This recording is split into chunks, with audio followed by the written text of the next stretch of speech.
The hiss of the oxygen mask is the first thing I register, then the dull throb in my side. I blink, and the blurry white ceiling sharpens. Hospital, right? Emergency appendectomy. The sharp smell of hospital disinfectant, so strong it almost tastes metallic, stings my nostrils, mingling with the faint, unnerving scent of my own fierce sweat. I remember the pain, the rush to the ER, then nothing. Anesthesia is a cruel thief of time. My hand, clumsy and weak, fumbles for my phone on the bedside table.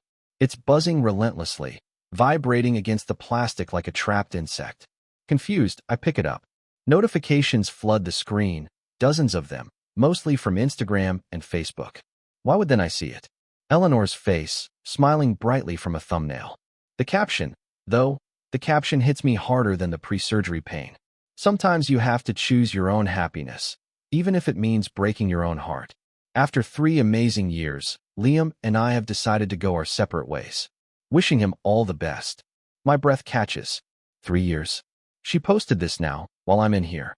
I glance at the timestamp. 30 minutes ago. She knew. She knew I was in surgery. We'd been together for 3 years, a whirlwind of shared dreams and late-night talks. I remember our first date, a clumsy attempt at ice skating where we spent more time laughing on the ice than gliding on it. I remember the way she looked at me when I told her I loved her for the first time, her eyes shining under the fairy lights we'd strung up on her tiny apartment balcony. Just this morning, before they wheeled me away, she'd kissed my forehead, her lips cool, her eyes distant. I chalked it up to worry. Now, her wishing him all the best feels like a cold, public execution. The words swim before my eyes. Decided to go our separate ways. We decided? No, she decided. And she decided to announce it to the world while I was unconscious, a tube down my throat. The sheer audacity of it, the calculated cruelty, makes me tremble. I can feel the tremor start in my hands and spread through my body, a chilling wave of shock and betrayal. My thumb hovers over her profile, a desperate urge to call, to scream, to understand. But then a strange sort of calm washes over the initial shock. What's the point? She's already made her statement, loud and clear. Instead, I take a screenshot, the image of her smiling face, her callous words saved, a digital scar. My finger moves almost of its own accord towards the like button under her post. Just as I'm about to press it, a nurse bustles in, all starched uniform and forced cheerfulness. Oh, you're awake. How are we feeling, Mr. Davies? I just stare at her, the phone screen still glowing with Eleanor's betrayal, my finger frozen, caught in the act of a quiet, almost surreal act of defiance. The nurse checks my vitals, oblivious to the storm raging inside me. The beeping of the machines around me seems to amplify the ringing in my ears. As soon as she leaves, I turn back to the phone. The rough texture of the hospital sheets feels abrasive against my skin as I scroll through the initial reactions to Eleanor's post. My stomach churns. OMG, Eleanor, so sorry to hear. Sending hugs. What happened? You guys were perfect. Hope you're okay, sweetie. His loss. Public humiliation. That's what this is. She didn't just break up with me. She threw me to the wolves, and I'm still strapped to a hospital bed. I flash back to this morning. Eleanor drove me to the hospital. Her grip on the steering wheel was tight, knuckles white. She'd been quiet, strangely so. When we arrived, she'd fidgeted with her purse. I can't stay, Liam. I have that early meeting, remember? Her voice was flat, devoid of the usual warmth. I'd been too focused on the impending surgery, the gnawing fear of going under, to question it much. I just nodded, a knot of anxiety tightening in my gut. It's okay, I'd said, trying to sound brave. I'll be fine. She'd given me that quick, cool kiss and practically fled. Now, that early meeting feels like a pathetic, transparent lie. She hadn't been rushing to work. She'd been rushing to detonate our life. My phone explodes again, more messages, more comments. The post is going viral, at least within our relatively small social circle. Friends, acquaintances, people I barely know, they're all seeing this, commenting, speculating. I panic, a fresh wave of nausea washing over me, seeing how many people have already witnessed my private pain turn public spectacle. A text from Oliver, my best friend. Dude, what the hell is Eleanor doing? Are you okay? Just saw her post. Another from my sister, Chloe. Liam, call me the second you see this. I'm going to kill her. Their concern is a small comfort in this swirling chaos, but it's drowned out by the sheer volume of notifications, each one a fresh stab. I can't deal with this, not now. With a decisive tap, I turn off all notifications. Silence. Blessed, temporary silence. I need to regain some semblance of control, even if it's just over the incessant pinging of my phone. I lie back against the stiff hospital pillow, my mind racing. What do I do? How do I even begin to process this? The physical pain from the surgery is a dull ache compared to the sharp, tearing agony of this betrayal. Then my phone screen lights up. Eleanor, incoming call. My heart hammers against my ribs. She's calling after that atrocity of a post? She's calling me. My thumb hovers over the answer button. Does she want to explain? Apologize? Or just twist the knife further? I have to decide. Do I pick up and let her hear the raw hurt in my voice? Or do I ignore it and let her wonder? The ringing stops, then starts again almost immediately. She's persistent. Against my better judgment, I swipe to answer. Liam. Her voice is hoarse, hesitant, not the confident tone of her breakup post. Eleanor. I managed to keep my own voice even, betraying none of the turmoil inside me. You saw it then. Not a question, a statement. Hard to miss. I say, the bitterness creeping in despite myself.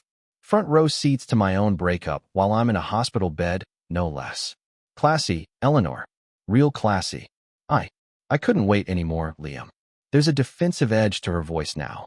We haven't been happy, not really. Not for months. Months? This is news to me. I thought we were okay, maybe a little stressed with work, the usual ups and downs, but not this.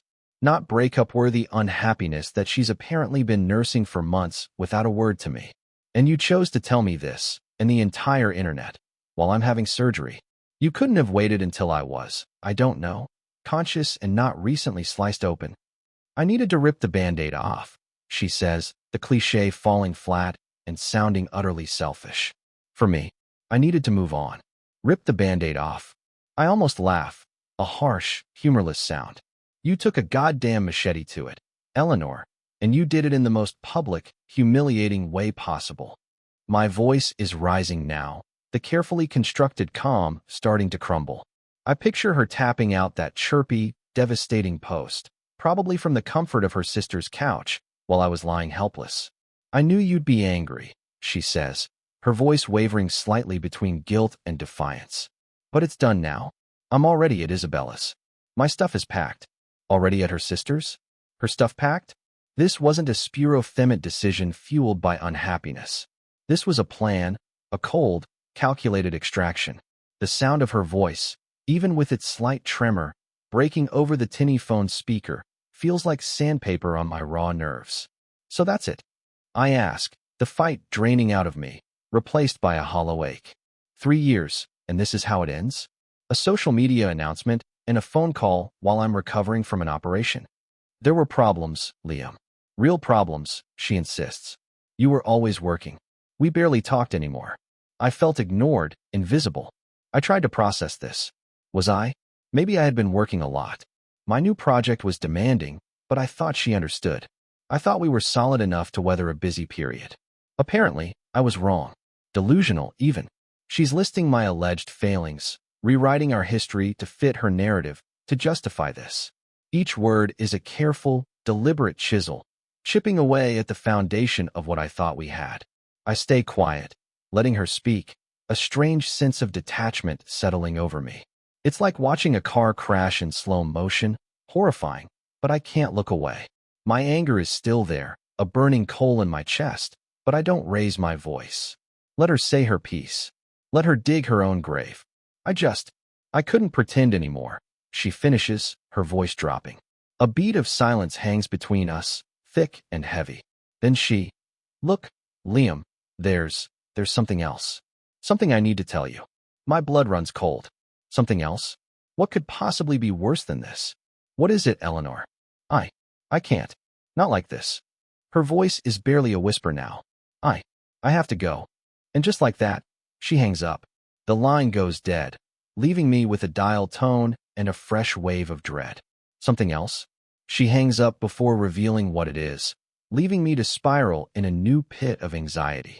I stare at the phone, the silence of the hospital room pressing in on me. The blue light from the screen burns my tired eyes as I dive back into the social media vortex, a moth to a flame. I have to see. I have to know what everyone is saying.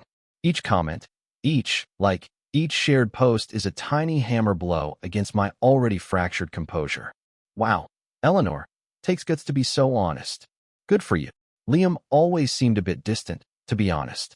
Knew it wouldn't last. She deserves better. Mutual friends, people who've smiled at me, shared drinks with me, now dissecting my relationship, taking sides. Some defend Eleanor's honesty, praising her for her bravery. Bravery or calculated self-preservation disguised as empowerment. I find out through their ill-informed comments that people apparently knew about problems I didn't even see, whispers I was never privy to. My carefully curated life, our shared life, is being picked apart by strangers and acquaintances alike. The door to my room creaks open, and Chloe rushes in, her face a mask of fury. Liam, oh my God, are you okay? I came as soon as I saw that thing she posted. She envelopes me in a hug, careful of my side. Her anger is a strange comfort, a validation of my own. I'm fine. I manage, a weak smile playing on my lips. I'm going to rip her a new one. Chloe seethes, pulling up a chair. The nerve of her, while you're in surgery. Apparently, she couldn't wait. I say, the words tasting like ash. Chloe scrolls through her own phone, her expression darkening with every swipe. She's always been like this, you know, she says, looking up at me. Obsessed with her online image. Everything has to be a performance. Remember that charity fun run? She spent more time taking selfies and crafting the perfect Instagram caption than actually running. I nodded. The signs were there, weren't they? Eleanor's almost compulsive need for social media validation. Every outing, every meal, every minor inconvenience had to be documented, curated, and broadcast for her followers. Our relationship, too, had become fodder for her feed. Happy couple selfies, gushing captions about our perfect love story. All a lie, apparently, or at least a heavily edited version of reality. I scroll further, a sick fascination taking hold. Screenshots, comments, shares. I start documenting everything, saving it all. Not for revenge, not yet, but as evidence. Evidence of what? I'm not even sure. Evidence of her cruelty, of my own blindness. I spiraled deeper into self-doubt and humiliation. Was I that bad of a boyfriend? Was I distant, emotionally unavailable, as one of Eleanor's defenders so helpfully pointed out in the comments? The public shaming is working. I'm questioning everything. Chloe watches me, her brow furrowed with concern. Liam, stop torturing yourself. She's the one in the wrong here, not you. This is a classic Eleanor move. Control the narrative, play the victim. Just as she says that, her phone buzzes. She glances at it, and her eyes widen. Oh, you have got to be kidding me. What is it? I ask, my voice laced with weariness. Chloe turns her phone screen towards me. It's an Instagram story a mutual friend, Sophia, posted it about an hour ago. A picture from last night.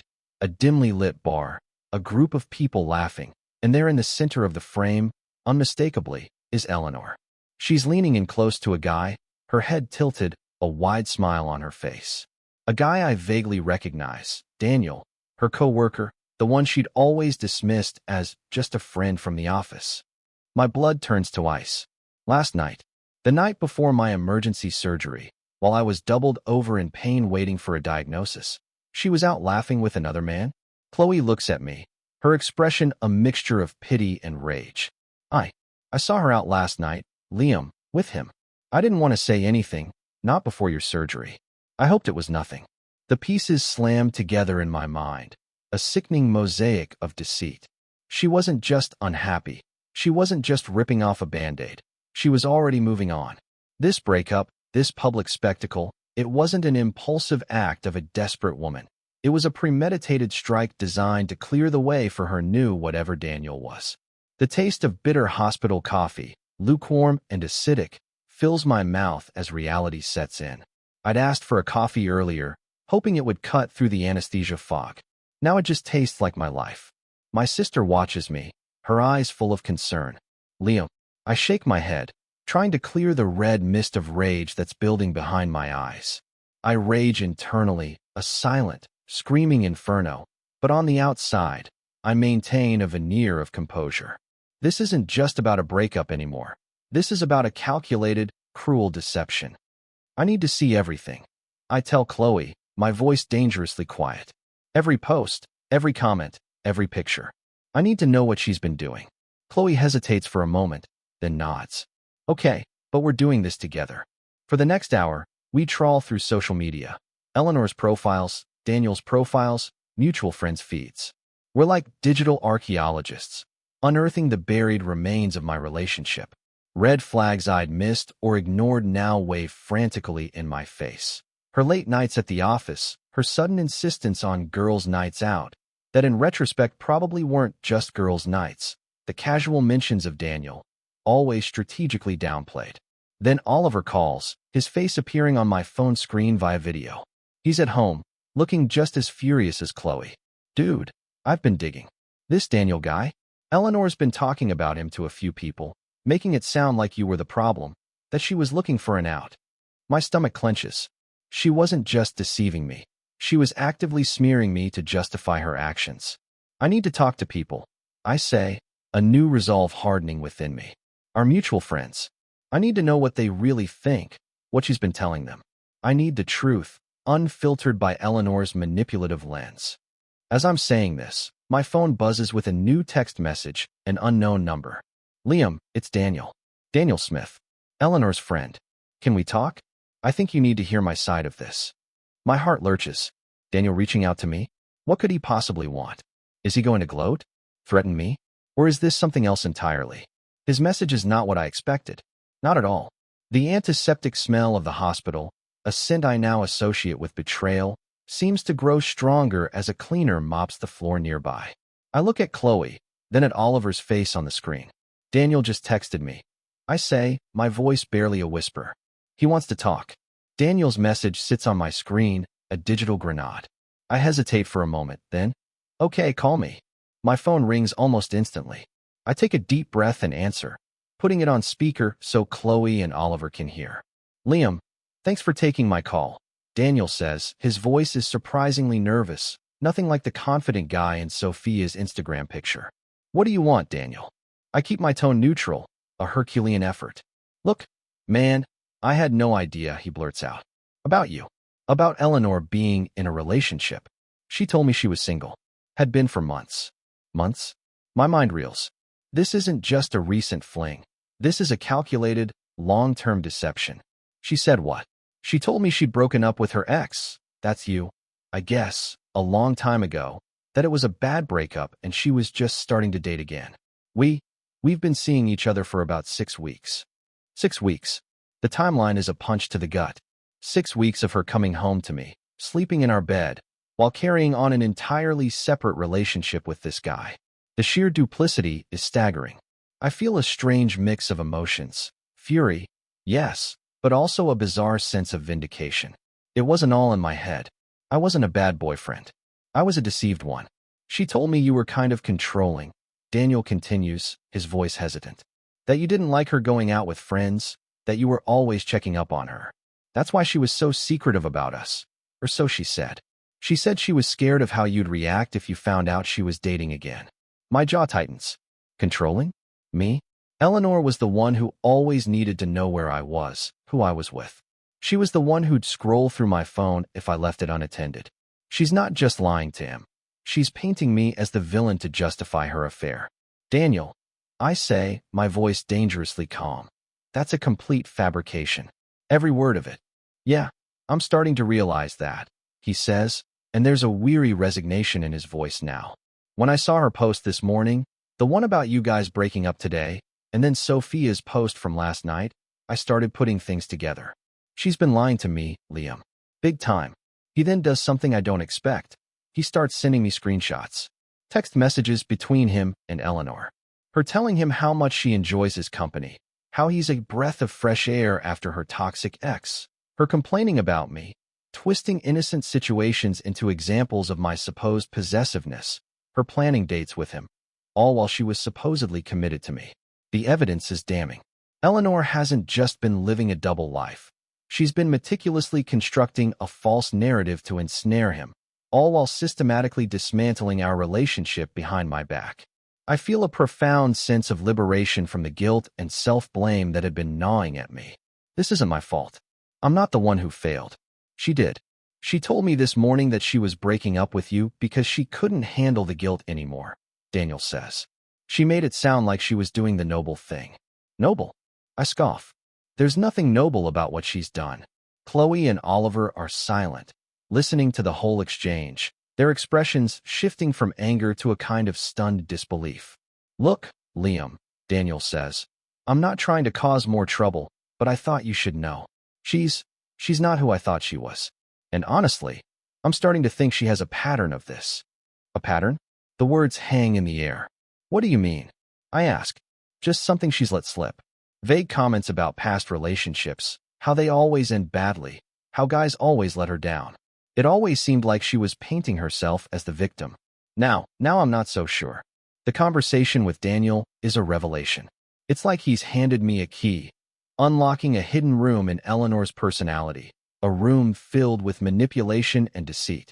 I begin building a case in my mind, not for revenge, but for the unvarnished truth. I need to understand the full extent of her deception. As if on cue, while Daniel is still on the line, my phone screen flashes with another notification. This time, it's a new post from Eleanor on her Instagram story. Daniel sees it too. Oh, you've got to be kidding me, he mutters. She's posting again. More lies, I bet. My finger trembles as I tap on it. He's right. It's a tearful selfie, perfectly art-directed, with smudged mascara. So hard to walk away, but sometimes you have to choose your own peace. Feeling heartbroken, but hopeful. Please respect my privacy during this difficult time. Privacy? After she blew up my life on a public forum? The hypocrisy is breathtaking. This isn't over. Not by a long shot.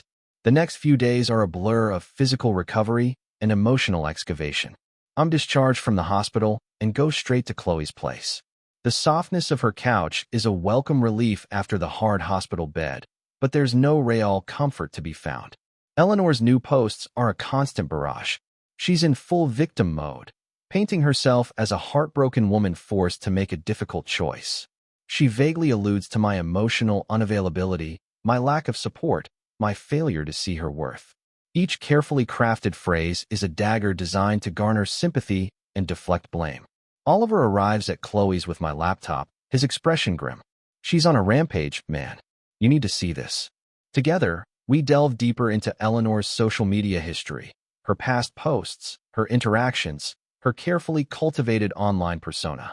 It's a masterclass in manipulation. She's always the victim, always the one wronged, always rising above some unspoken tragedy. The comment sections are filled with her sycophantic followers, lapping up her every word, offering endless validation. I tremble with a controlled anger as I read her latest fabrications about me. The urge to respond, to lash out, to expose her lies, is almost overwhelming. But I know that's what she wants, an emotional reaction, a public fight that will only fuel her drama. Don't engage, Oliver advises, his voice firm. That's playing her game. We need a strategy, a different path. Instead of responding emotionally, I start gathering character witnesses. I reach out to friends, old colleagues, people who knew us as a couple. I don't badmouth Eleanor. I simply ask for their honest recollections of our relationship, of her behavior. The responses are eye-opening. Many had seen flashes of her manipulative side, her need for attention, her tendency to exaggerate or twist situations. They'd just never said anything, not wanting to get involved. Then something unexpected happens. I get a message on Instagram. It's from a profile I don't recognize at first. The name is Victoria. Victoria Miller, Eleanor's older sister. My heart skips a beat. Why would she be contacting me? Her message is short. Liam, I am so sorry for what Eleanor has done. This is beyond words. Can we talk? There are things you need to know. Eleanor's own sister reaching out to me? This could change everything. The warm smell of Chloe's cooking, a comforting lasagna, fills the house, a stark contrast to the cold, sterile environment of the hospital. It's a reminder of normalcy, of care, something Eleanor seems incapable of offering. I agree to talk to Victoria, a knot of anticipation tightening in my chest. Victoria calls that evening. Her voice is strained, full of a weary sadness. Liam, I don't even know where to begin, she says. What Eleanor did to you, it's not okay. And I need you to know this isn't the first time she's done something like this. My blood runs cold. What do you mean? Eleanor, she has a pattern, Victoria says, her voice barely above a whisper. She's always been like this, even when we were kids. She needs to be the center of attention, always. And if she doesn't get it, or if things aren't going her way, she creates drama. She twists things, makes herself the victim. It's like a drug for her, that online validation. Victoria then recounts stories from Eleanor's past relationships that ended in similar firestorms of public accusations and carefully crafted victim narratives. Boyfriends who were blindsided, painted as monsters while Eleanor basked in the sympathy of her online followers. It's a chilling echo of my own experience. She was with a guy, Noah, for 2 years, Victoria says. A really sweet guy. When she decided she was bored, she didn't just break up with him.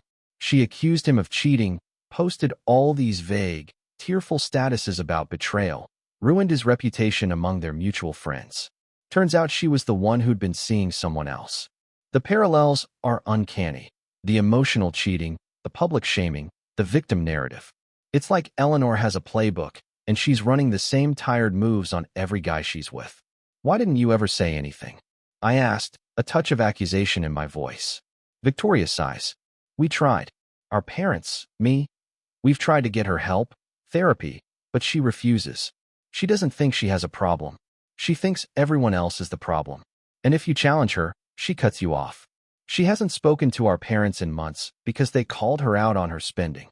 I start to understand the psychological factors behind Eleanor's behavior. This isn't just about a failed relationship. This is about something deeper, something broken within her. Her social media addiction isn't a quirk. It's a symptom of a profound need for external validation, a way to control the narrative of her life, even if that narrative is built on lies. I feel a strange mix of sadness and relief. Sadness for the woman I thought I knew, the woman I loved, who is clearly in a lot of pain. And relief that this isn't my fault, that I'm not the monster she's trying to paint me as. Liam, Victoria says, her voice pleading. I know this is a lot to take in, but I needed you to know. You're not crazy. You're not the bad guy here. Thank you, Victoria, I say, and the words are heartfelt. You have no idea how much this means to me. Armed with this new understanding, I begin reaching out to Eleanor's previous ex-boyfriends, the ones Victoria mentioned. It's a long shot, but I need to hear their stories to see if the pattern holds. Most don't respond. They've moved on, understandably reluctant to dredge up the past. But one does, a guy named Noah. His response is brief. Yeah, I dated Eleanor. Worst mistake of my life. If you want to know what she's capable of, call me. My hand trembles as I dial his number. He has something shocking to share. I can feel it. I was right. I'm not the first person Eleanor has publicly humiliated. The realization is both horrifying and, in a twisted way, validating. Noah's story is a chilling echo of my own, but with an even more sinister twist. Eleanor hadn't just publicly humiliated him. She'd actively tried to sabotage his career. She'd sent anonymous emails to his boss, full of lies and accusations, after he'd refused to get back together with her. He'd almost lost his job. She's a predator, man, Noah says, his voice still raw with anger, even after all this time.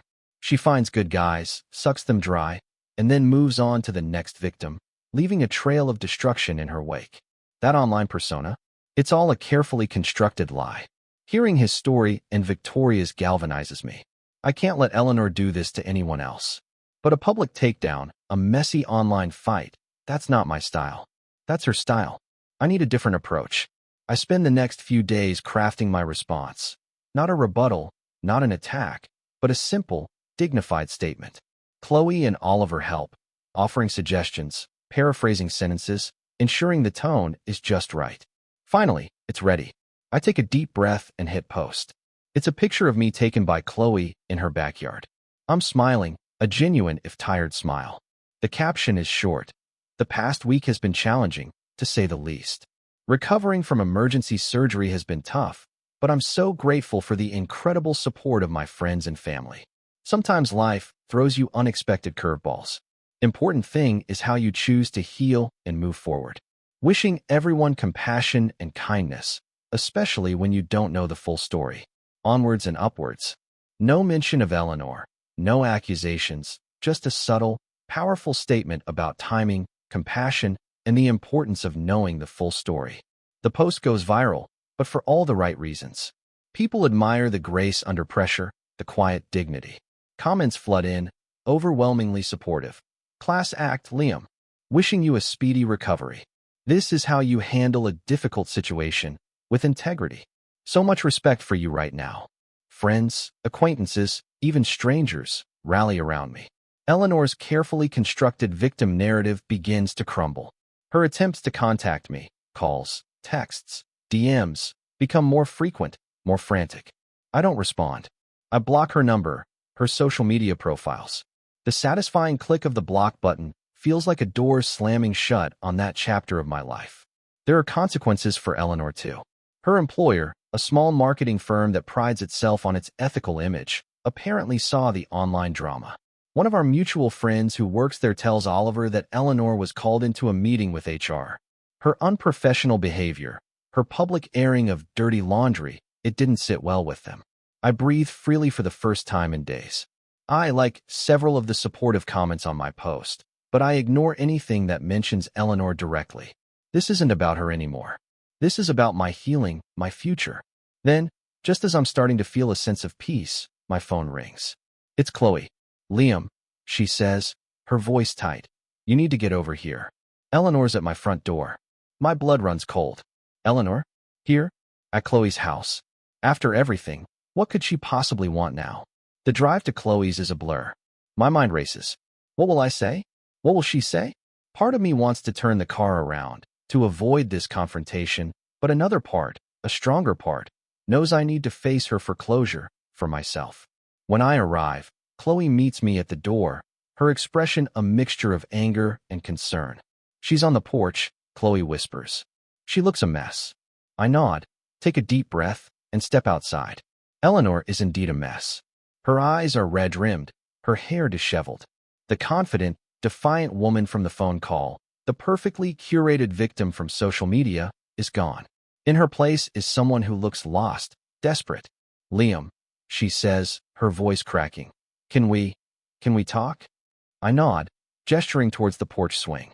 We sit, the silence stretching between us, thick and uncomfortable. The fresh air outside Chloe's house, a welcome change from the sterile hospital and the stuffiness of being cooped up, does little to ease the tension. I made a mistake, Liam, she begins, her gaze fixed on her nervously twisting hands. A huge mistake. The way I ended things. It was wrong. Cruel. I see that now. I wait, saying nothing. Let her talk. I was unhappy, yes, she continues, but I should have talked to you. I shouldn't have done it like that. The post, it was impulsive. I was hurt, and I wanted to, I don't know, take control. But it backfired. Everything has backfired. She looks up at me, her eyes pleading. They're saying horrible things about me. My boss. I might lose my job. Marcus, I'm so sorry. Is she sorry for what she did, or sorry she got caught? Sorry for the consequences she's now facing? I can't tell. My newfound strength, forged in the crucible of her betrayal, allows me to see her more clearly now. The patterns Victoria and Noah described are all there, playing out in real time. Why, Eleanor? I ask, my voice quiet but firm. Why did you do it? The lies, the cheating, the public humiliation? What? She falters, her gaze dropping again. I don't know. I was scared. I felt trapped. Daniel, he was an escape. And then when I knew you were having surgery, it just seemed like an opportunity to make a clean break.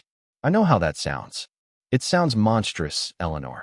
I say, the words devoid of heat, just a simple statement of fact. You saw my vulnerability as an opportunity for your convenience. She starts to cry then, silent tears tracking through her smudged makeup. I didn't mean to hurt you this badly, Liam. I still care about you. Do you? I ask. Or do you care about what this has done to your reputation, to your image? She doesn't answer, which is an answer in itself. The conversation continues, a painful, circular dance of her excuses and my quiet, steady refusal to accept them.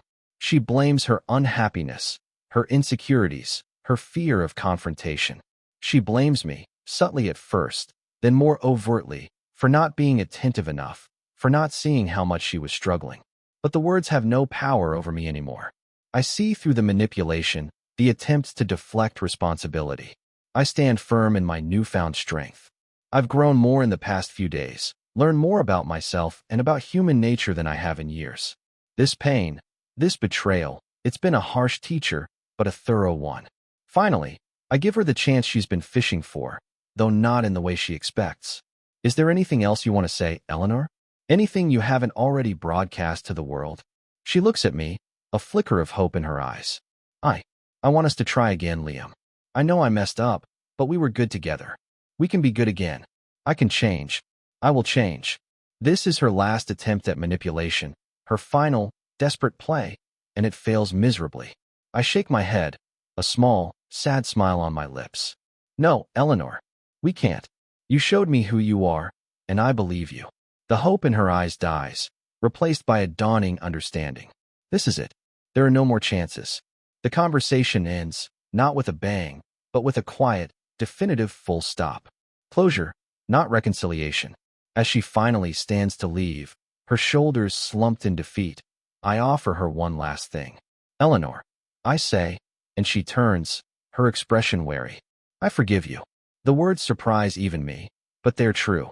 The anger, the bitterness, it's still there, but it's fading, being replaced by a sense of peace. Forgiving her isn't for her, it's for me. It's the final step in reclaiming my power, my life. She stares at me, speechless, then nods slowly and walks away, out of Chloe's yard, out of my life. I watch her go, the fresh air filling my lungs. It feels good, clean. Later that evening, back in the quiet of Chloe's guest room, I open my laptop. I navigate to my Facebook profile. My relationship status still says, in a relationship with Eleanor Miller. With a decisive click, I change it, single. Then I create a new post, not about Eleanor, not about the drama. A picture of the sunset from Chloe's porch, a fiery blaze of orange and pink. The caption is, gratitude for new beginnings. Healing, growing, and moving forward. Life is beautiful. I hit post and close the laptop. A sense of calm settles over me. It's done. A few minutes later, my phone buzzes. A notification. Eleanor Miller liked your status. I look at it for a long moment. Then I smile, a genuine, heartfelt smile. The irony isn't lost on me, but it doesn't matter anymore. Her like has no power here. I put my phone down and look out the window at the darkening sky. Onwards and upwards, indeed.